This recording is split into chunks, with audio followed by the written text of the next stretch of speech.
Hi everyone, this is Phil here again. I'm on the Food Network's Facebook page going live.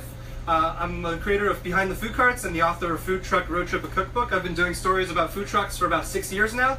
And today I'm here with Laurie of Rocco's Ice Cream Tacos. And we're in Belmont, California, giving you a behind the scenes look of what Laurie does here.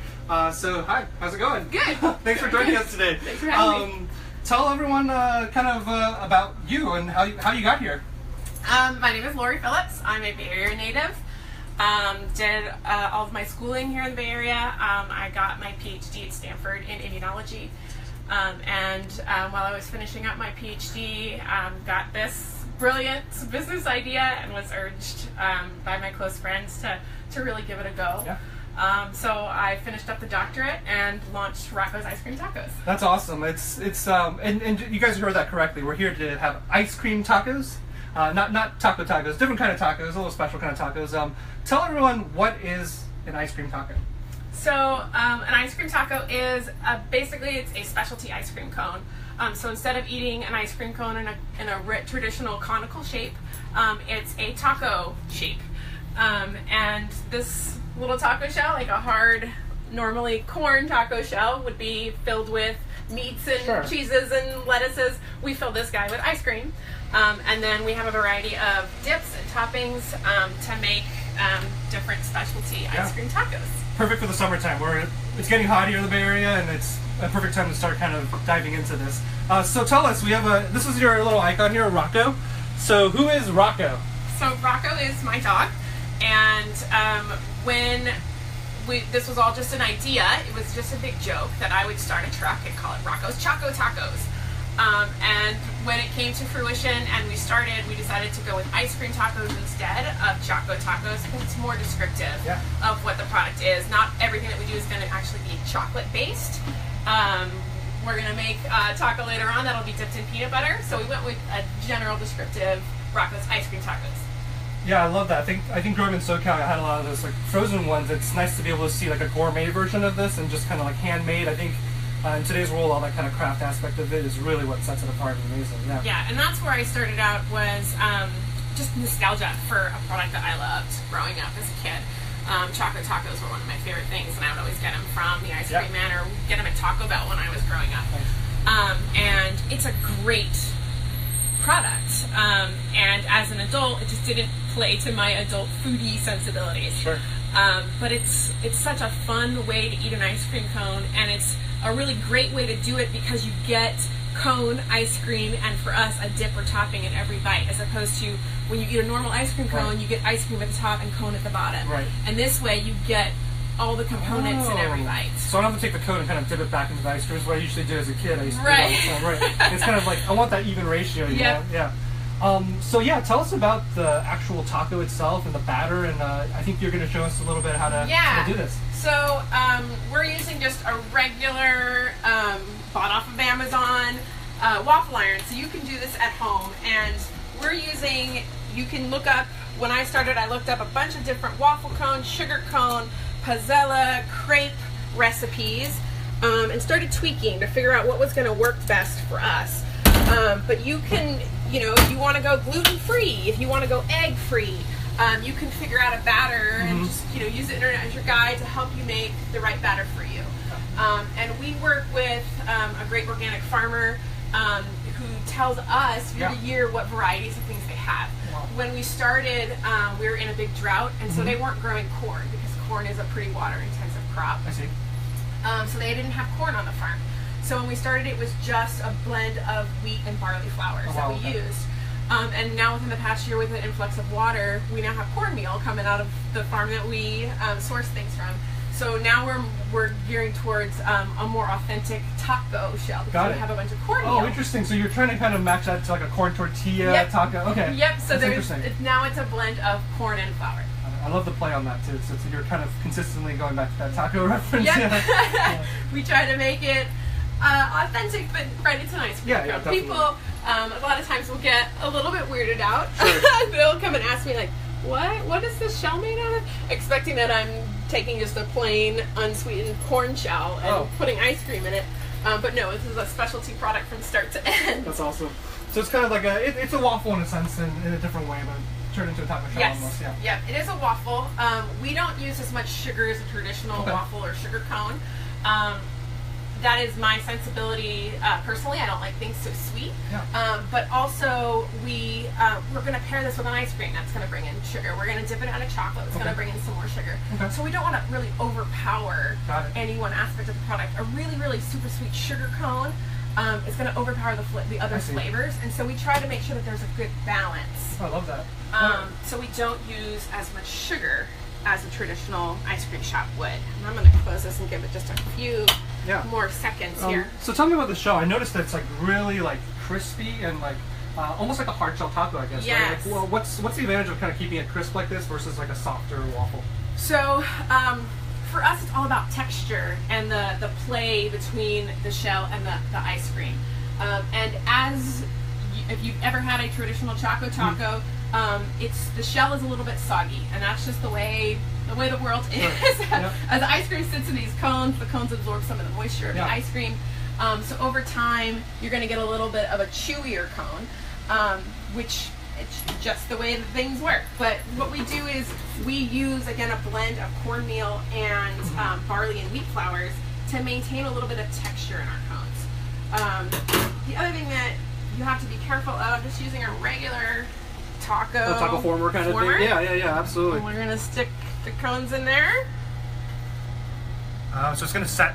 And those will set. Yep. Oh, that's awesome. So those will cool, and as they cool, they get hard. So in the beginning, right? Oh, wow, it's already forming. Like, yeah, they're pliable, yeah. so you can, still squeeze them around. And you have to pull them off hot, otherwise they'll harden flat. I see. You got to form them right away. You can make taco quesadillas or ice cream quesadillas, I guess. have you ever tried that? That sounds interesting. I haven't. We haven't ever made an ice cream sandwich with the flat waffles. I think if we did, we'd want a little bit thicker. Sure. So yeah. More of a cookie consistency. That's awesome. Yeah, I like what you talked about, how you wanted to kind of keep the sugar, kind of let the ice cream shine. Yeah. I mean, a lot of senses to me, a taco is kind of like a holder for its deliciousness, right? Yep. And I think you kind of covered that here too, where you can kind of eat ice cream in a very different way. Yeah. With a hand, without a spoon, and things like that too. Yep. So I think I know something that you do that's very unique is you use liquid nitrogen. Yep. So tell us about the science behind it. How did you get into using liquid nitrogen? So liquid nitrogen is a great tool for ice cream makers. Ice cream, when it's made using liquid nitrogen, you get a smaller ice crystal. So there's a lot of ice cream makers now who are making ice cream to order using liquid nitrogen, and you get a really dense, creamy ice cream out of it. And we're not doing that from start to finish. We're not using liquid nitrogen to make the ice cream, but we are using it to assemble the product. And what that allows us to do is the super cooling effect of the nitrogen freezes up all the components of the taco so it doesn't melt and fall all over the place. So when you eat a traditional taco, sometimes they're hard to eat, your ingredients fall out of it. And so the way we make ice cream tacos is we're going to cover it over completely in the chocolate, and we're going to hard set it with nitrogen so that when you're eating it, you're not losing your topping and your ice cream out the sides. You're kind of almost like freezing everything together in a kind of a taco so you can eat it and not, yeah, that's a great idea. I love that. We say that it binds in all of the goodness. Yeah. And it really makes it a hand food, which is great for summers. I want to be able to eat with one hand and do something else with the other, with a phone, I guess, nowadays. Right? So it's the way it goes, right? Yeah. Tell us. We'd love to see some ice cream tacos. Yes. So today we're gonna make a strawberry ice cream taco. It's one of my favorites for spring. So we will rotate our fruit flavors with whatever fruits of the season. So we'll keep strawberry going throughout the summer. We also will start a peach. In the winter, we use citrus fruits. Got it. You're keeping it seasonal, you're keeping it fresh and seasonal, exactly. Which is awesome. Yeah. So, like I said, I'm using a little bit of a softer ice cream, and I'm pretty experienced. If you're doing this at home, you want to make yes, you want to make sure the ice cream you're starting with is pretty soft. Otherwise, it's pretty easy to crack these cones. So once you have as much ice cream in there, that's a good amount. I love that. And I'm actually going to leave this one here, and I'm going to fill a mint chip one. That's the second flavor that we're going to do today. The nitrogen, a lot of people, it's a very cool thing to watch. A lot of people are scared of it. I'm a scientist. I've used nitrogen for 10 years, and we usually in the lab use it to preserve cells.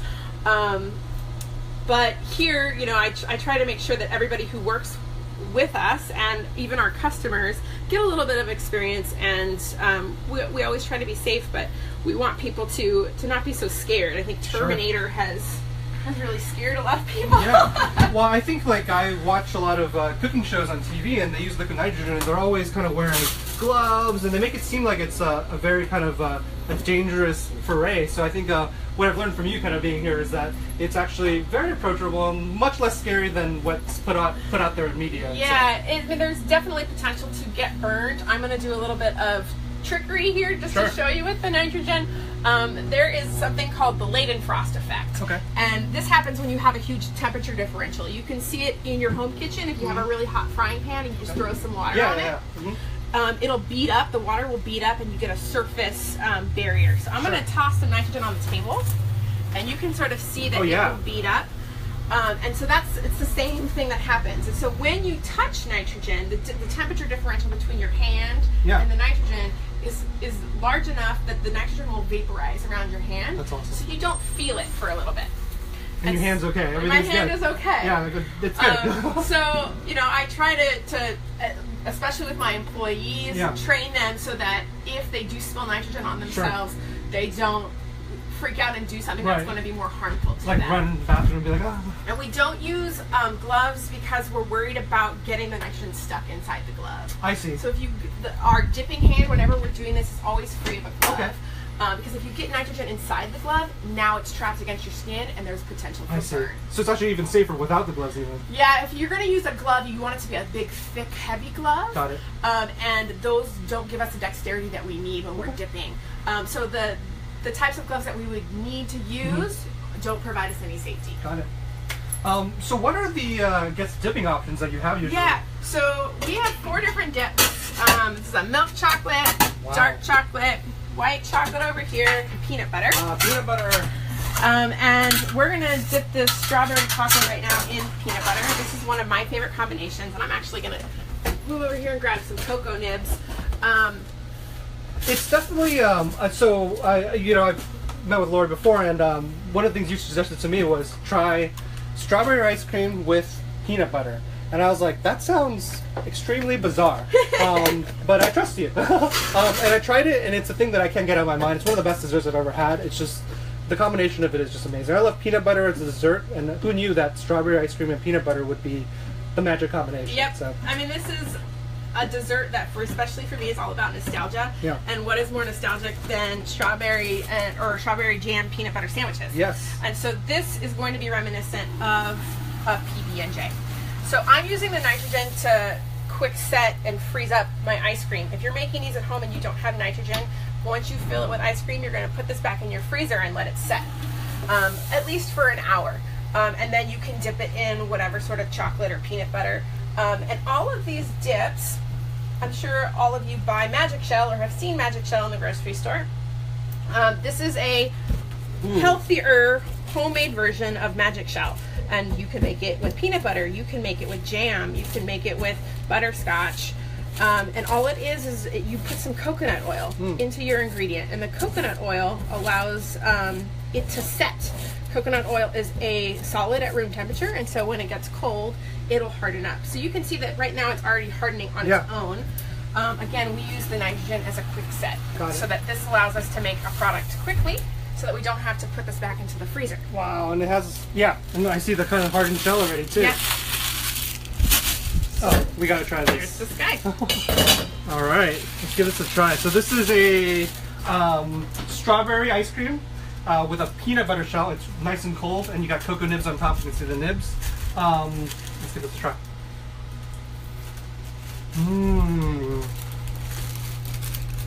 Whoa. Amazing. The peanut butter's not too sweet too, so no, there's no sugar at all added to our peanut butter. It is straight organic peanut butter and coconut oil. So we have people who are looking to stay away from sugars, and that's the dip that I always recommend for them because it's no added sugar. I'm going to suggest peanut butter, strawberry ice cream. Definitely have to try it. It's amazing. It's a great combination. What else have you had for us today? So the second taco that I'm going to make for us today is one of my favorite flavors on a warm day, and that's mint chip. Mint chip is very refreshing. Classic. A cooling capacity for that mint. Activates the same receptors as cold on your tongue. So mint is very cooling. Menthol. The flavor of menthol is very cooling. So my favorite way to do a mint chip is in half white chocolate. So you can do half and half. Oh, yes. You can imagine it. We can build it. So people could come in here and kind of do whatever combination their heart desires. Yep. We carry these 4 dips and 5 different toppings, and we've had people use all 4 dips on one taco. However you it's beautiful can too. imagine It looks, yeah. Oh, it's got a great look. Great combination. Yeah, I really love the. I think people think Mitchin ice cream think that growing up that kind of bright greenish, but like real Mitchin ice cream is very, very different look and much fresher tasting than that kind of artificial tasting that we're used to. So we're not. This is not a fresh mint ice cream. It's not made with backyard mint. It's made with peppermint, which I think is the mint chip that most people are used to. Right. It's my favorite mint chip. But yeah, we don't use any dyes or food coloring. That's so awesome. the mint chip will not be green. When you come to our truck, the strawberry won't be as pink as some people like it to be. Because we're not going to add anything artificial. We try to keep all of our ingredients as pure as possible, meaning we only put in there what is necessary. That's awesome. Yeah, I definitely tasted kind of a really fresh strawberry in that strawberry ice cream too. It was amazing. And I hear you do specials too now, or different kinds of specials type of dessert tacos, I guess is the right term. So the most exciting special that we have for people who are not in the mood for ice cream, or maybe it's too cold for ice cream, as we do something called a s'more taco. So instead of putting ice cream into the taco shell, we're going to put a roasted marshmallow into that shell. I think that's brilliant. I mean, I think of campfire s'mores. Who doesn't like s'mores? If I see s'mores on a menu, I'm ordering it. So it sounds. I can't wait to see this. So the way this process works.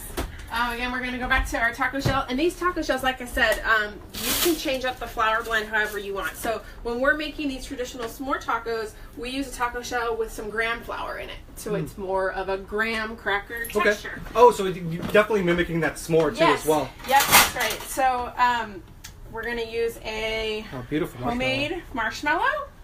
We're going to roast this up. And how do you like your marshmallow? I think everyone has a preference for how they like their marshmallow. Have a marshmallow preference. Yeah. I like my marshmallow a little bit burnt. I get it. I like that little taste too. I like the caramelized sugar flavor, and I like, again, the texture, the crunch of the charred ends. So we're going to roast this up pretty nicely. Ooh, beautiful. Okay. And then traditional s'mores obviously are made with milk, chocolate. But again, here at Rocco's, we operate with 4 different dips. So you can choose how you want to eat your s'more. And this one, I'm going to make a dark chocolate and peanut butter. Oh, wow. S'more. I've never had a peanut butter s'more, so I guess that's the fun part, is that you can kind of play around with flavors here. Yep, exactly right. So the s'more, on the inside there, it's still gooey. Which is what we want. We want it to be gooey on the inside. We use the nitrogen again to set these chocolates. And so it's going to be cold and crunchy where the nitrogen has hardened up the chocolate on the outside. We're going to keep that marshmallow gooey on the inside. Oh, I can see that gooiness already. Oh my goodness, yes.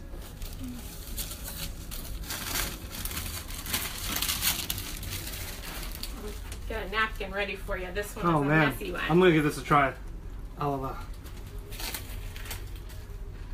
wow. That's really good. The warm marshmallow really, like, about the cool, the hot, yeah. Yeah, it's a play on different textures and different temperatures. Oh man, this is super good. Mmm. Yeah, the gooiness is still there. The chocolate's really good too. I can taste the peanut butter coming in too. This is this must be really popular. It is a very popular product. It's hard for us to keep them in stock when we have them available. Wow, it's amazing. I love all these different desserts. Amazing the creativity here that you bring about. Thank you so much. Yeah, thank you so much for giving us kind of a tour and behind the scenes action of what goes on back here. And Tell everyone where they can follow you on social media. So you can find, we have a Facebook page, Rocco's Ice Cream Tacos. Our Instagram handle is Rocko Says, ROCKOSEZ. And so you can find us there and follow us on Twitter. And we have a website with all of our locations, our coming up locations, so you can follow us around the Bay Area. Awesome. Thank you so much. And this is again Phil with Behind the Food Carts. You can check out our blog at behindthefoodcarts.com or follow us on Instagram at behindfoodcarts. Thanks so much again. I'm going to definitely finish this. Thank you everyone for joining today. Bye-bye.